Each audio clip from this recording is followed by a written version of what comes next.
que eu entendo que é essencial em relação à elaboração ou revisão dos planos de carreira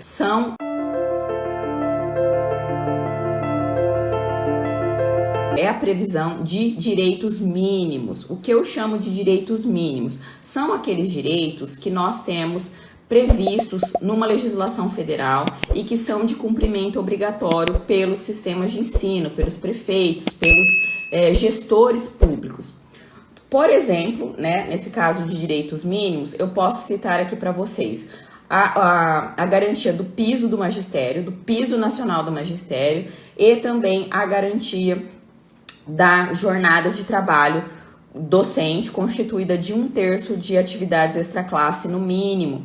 Por que, Sarita? Porque esses direitos estão previstos numa lei federal, que é a Lei Federal 11.738 de 2008.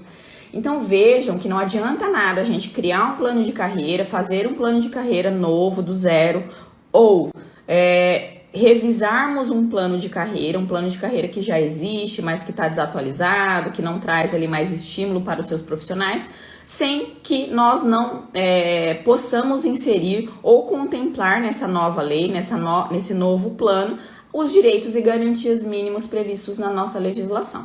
Então, um plano de carreira precisa necessariamente, ao ser revisado, contemplar ali como vencimento inicial, no mínimo, o piso nacional do magistério, tá? Que hoje está no valor de R$ 4.420,36 para uma jornada de 40 horas semanais, sendo que esse piso, ele abrange tanto os professores como a equipe ali de suporte pedagógico da educação, diretores de escola, supervisores de ensino, coordenadores pedagógicos, ou seja, aqueles profissionais cuja habilitação mínima exigida para o exercício é o magistério, tá? Então a gente precisa fazer uma legislação que, no mínimo, ali naquele vencimento inicial, naquela tabela de vencimentos, a gente traga, no mínimo, o piso salarial nacional do magistério. Tá? Senão, de nada adianta nós revisarmos uma legislação e não contemplarmos esses direitos mínimos.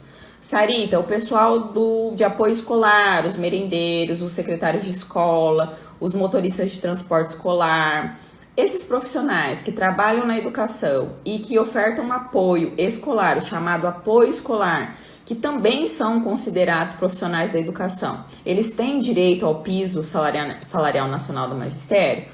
Não tem, tá? Por isso que eu disse para vocês, quando a gente vai fazer o plano, nós temos que pensar se vamos fazer um plano único para profissional de apoio e profissionais do magistério, ou um plano só para os profissionais do magistério e um outro plano para os demais profissionais da educação. Por quê? Porque alguns direitos e garantias nós temos que, de fato, prever para os profissionais do magistério, o que não acontece com outros trabalhadores da educação. Tá? Mas vejam que para esses profissionais do magistério a gente precisa contemplar o piso salarial nacional no mínimo ali como vencimento na carreira inicial, ok? E depois uma tabela remuneratória que contemple níveis e graus e referências mais elevadas de vencimentos de acordo ali com a evolução funcional desse servidor, de acordo ali com o cumprimento de alguns deveres, de algumas exigências previstas no plano. Ok? Ah, Sarita, mas o piso do magistério está vigente? Existe todo um debate em torno disso desde o ano passado, em razão ali da revogação da legislação antiga do Fundeb e com a publicação da legislação nova. A gente sempre tem afirmado para os sistemas de ensino, para os gestores municipais cumprirem sim o piso do magistério. Nós temos visto aí Ministério Público questionando o cumprimento do piso nas secretarias de educação, junto aos prefeitos. Nós temos visto a atuação do Tribunal de Contas também cobrando ali os prefeitos, os secretários de educação sobre o cumprimento do piso. Inclusive temos já várias decisões judiciais no sentido de que esse piso está válido sim e deve ser cumprido, ok? Do ponto de vista judicial, legal, nós não temos nenhuma alegação de inconstitucionalidade da portaria que estabelece o piso. Então, na nossa opinião, no nosso entendimento, que a gente vem propagando e vem divulgando, enfim, ensinando, é que o piso do magistério ele está vigente. inclusive para esse ano de 2023, e que ele deve sim ser cumprido no mínimo. Caso não seja cumprido, o trabalhador, o servidor do magistério, ele pode buscar a via judicial para cobrar esse direito. E aí nós teremos então alguma decisão judicial em relação a isso. Mas, como eu já adiantei aqui para vocês, nós temos visto várias decisões nesse sentido. Então, a recomendação é para que esse piso sim seja cumprido. E também a questão da jornada de trabalho com 1/3 no mínimo de atividades extraclasse.